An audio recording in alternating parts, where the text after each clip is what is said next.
નવસારીમાં ફરી બેદરકારી. મહાનગરપાલિકા દ્વારા પ્રતિબંધ છતાં મોટા વાહનોની અવરજવર. બ્રિજ પર બનાવેલ બેરીકેડ ફરી તોડી નખાયું.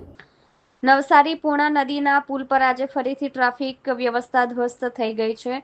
મળતી માહિતી મુજબ ગંભીરા બ્રિજ ઉપર અગાઉ બનેલી ઘટનાની પૃષ્ઠભૂમિ નવસારી મહાનગરપાલિકા દ્વારા પુલ પરથી મોટા વાહનોની અવરજવર પર પ્રતિબંધ મૂકવામાં આવ્યો હતો.